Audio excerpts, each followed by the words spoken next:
Gold and silver were hit pretty hard today, and the worst may be yet to come.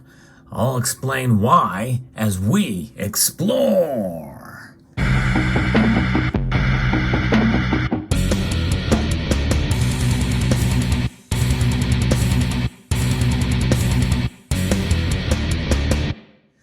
Gold and silver, their prices have dropped. In fact, we saw gold fall below the $2,000 support level that I had been bragging about for quite some time. And of course, silver is long away from its $25 support level. Where do we stand with the metals right now? Both down well over 30 or well over 1%. Gold down 1.36% as I record this video moments before the markets close, sitting at $1,989.70, down $27.50. Silver has fallen 1.5%, down 36 cents to $23.82. Folks, this is something that could continue. Remember, it wasn't that long ago when everybody was bullish on gold and silver's prices, and I was cautiously optimistic, with emphasis being on caution. Now, I am bullish on both metals through to the end of the year. I'm still going to hold on to where I think silver is going to go by the end of this year, $28. Don't take that to the bank. That's only my prediction. And, I do this for entertainment purposes. I do like to think that I am fairly in tune with the markets, which is one reason why, we can see the movement could occur either way, up or down. But nonetheless, there's different factors that come into play here. And there's things that can come out of left field that can weigh in on it as well. I'm going to be referencing two pieces on this. First is from CNBC. Sometimes it's good to get a little bit of a mainstream point of view on the markets. We know the fundamentals of gold and silver. Those are sound. And some of the reasons behind the fall and rise of precious metals is kind of entertaining in some cases to see why, based off of some mainstream media sources. And, gold fell below this $2,000 level on Tuesday after U.S. economic data and hawkish remarks from Federal Reserve officials drove bets that interest rate cuts may be delayed, while traders kept an eye on the U.S. debt ceiling talks. So there's a couple different things happening there. We have retail sales data increased less than expected in April, but the underlying trend was solid. So that's mixed news there. And that just goes to show you how much psychology is involved in the markets. It drives an uptick in the dollar and sending the 10-year Treasury yield to a 2-week high. So that's what pushes it. And the dollar is kind of what drives everything in terms of commodity prices and hedges. And gold and silver are seen as a hedge. People are looking to the strength of the dollar. And that is something that could continue at a faster pace. I'll get to that in a moment. Richmond Fed President Thomas Barkin said that he was comfortable with raising interest rates further if needed to lower inflation. Cleveland Fed Chief Loretta Mester said the U.S. Central Bank was not at a point yet where it can hold rates steady for a period of time. This goes against what I and most people feel on the Fed Watch tool, that they are going to pause now. So they could raise rates yet again. This is going to put pressure on gold and silver. In fact, if you follow what the Fed chair has said, their target is 2%. Silver Wolverine had pointed this out as well. If you take him for his word, then that means he has no choice but to cut again. But the following hawkish comments from other Fed officials also were expressed, and we needed to see more signs of a pivot from the Federal Reserve, and we haven't really fully seen that yet. I don't think they're going to pivot this year either. I think, if anything, it's going to be paused until likely the end of the year. High interest rates dull non-yielding bullion's appeal, although it's considered a hedge against economic uncertainties. And there's a lot of economic uncertainty right now. Overall, traders could keep buying any dip in gold prices as they wait out the debt ceiling fiasco, according to Philip Streibel, chief market strategist at Blue Line Futures in Chicago. And we also are expecting these talks, which are going on as I record this video, between President Joe Biden and Republican House Speaker Kevin McCarthy. And we'll see if they make any progress there. Now, Kitco has a piece that talks about what's going on demand worries. This is another aspect, and I've talked about this as well too. China is the name of the one country that is behind the fall that we've seen in especially silver prices to the end of last week, but it's weighing on gold and silver this week here in this piece from Kitco. Weaker economic data coming out of China has prompted increased concerns about consumer and commercial demand for precious metals. Folks, that's incredibly important. Industrial demand is crucial in silver's performance. It is one of the most important factors for its movement in price, one way or the other, outside of trailing gold. But this is one of the reasons why, folks, why the gold to silver ratio has been increasing over the past 10 years. It is now sitting at, as I record this video, the gold to silver ratio is sitting at 83.84%, which means that it does not move in lockstep with gold. Silver is its own animal and becoming more evolving, morphing into more of a commodity metal than a monetary metal and as a hedge.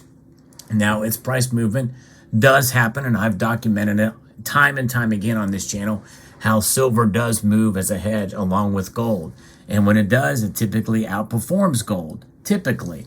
There are exceptions, and those exceptions are increasing at such a rate that we must no longer ignore the reality that silver is being seen by the markets as more of an industrial metal than as a monetary metal or as a hedge. Now, you and I know the fundamentals of gold and silver, and we're not deterred by that. We will continue to hold on to silver and to buy it. But this is one of the reasons why, folks, that I have transitioned, so to speak, for lack of a better term to use right now. I'm not fully transitioned. Maybe I'm on hormone therapy, but I have been stacking gold for the past 6 years, hot and heavy. But I am buying silver too. And I'm, in fact, last year I bought more silver in that year than I have any other year. But notwithstanding, my major focus has been on gold because it is the ultimate stable store of value. But I'm not against stacking silver. I'm not anti-silver, but I am realistic about silver. And from my experience in seeing the markets and studying the markets for as long as I have, I think it's without question that silver in the marketplace is seen more as a commodity, as an industrial metal. You stack that on top of the derivatives markets, which a lot of commodities trade in the derivative space, and you're going to see where that is occurring and where manipulation comes into play as well too. And manipulation is a reality. I've documented on this channel as well too, and it's no different than any other commodity that can be manipulated in that regard. So that's where silver is, and that's kind of what has affected silver's price drop. Massive drop that we saw last week was due to that. So risk appetite is not robust today, but that is not helping out the safe haven metals bulls at this point. U.S. stocks are mostly weaker after Home Depot reported a downbeat outlook in the retail for the retail consumer. In fact, it hit the markets pretty hard too because of that.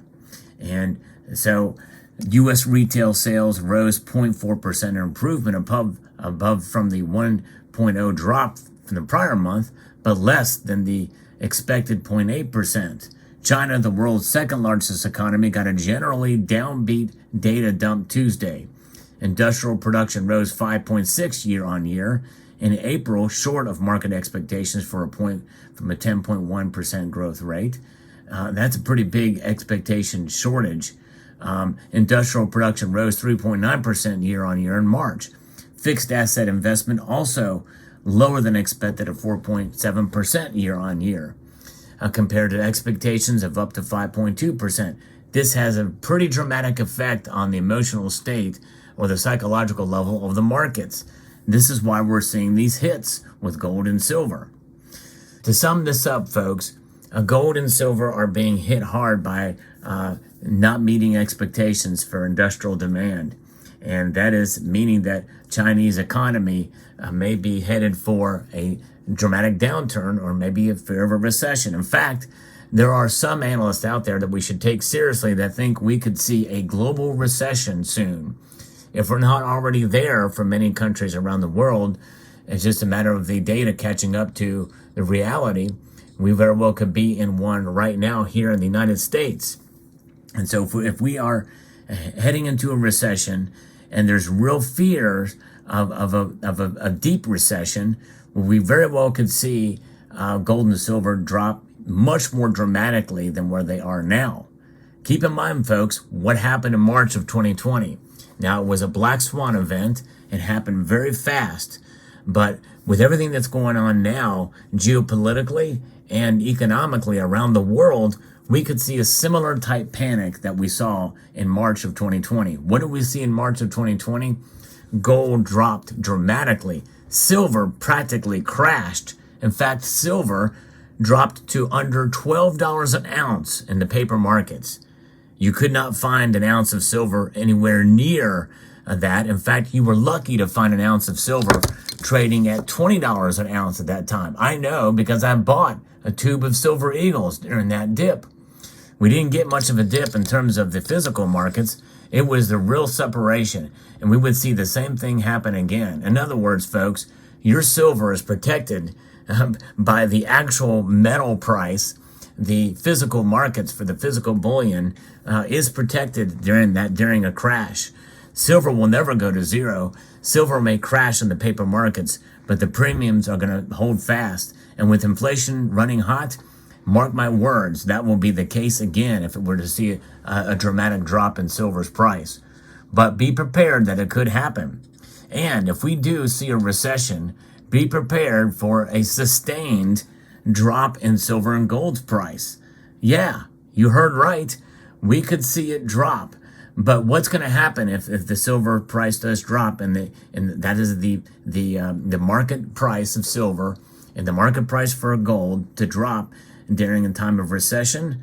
Well, typically that means that silver, especially as an industrial metal, we're going to see it much more hit harder than gold because there's less industrial demand, which means that there's more silver out there and it's more plentiful, and it's not, and because over half of the silver that is mined is for industrial use. The rest of it for jewelry and the like is not going to be as in demand either.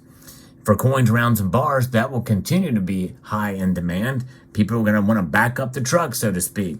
So premiums will be high. You will not get it for much less than you are paying now. I can almost guarantee that. Can't fully guarantee it, but almost can guarantee it. So there's that.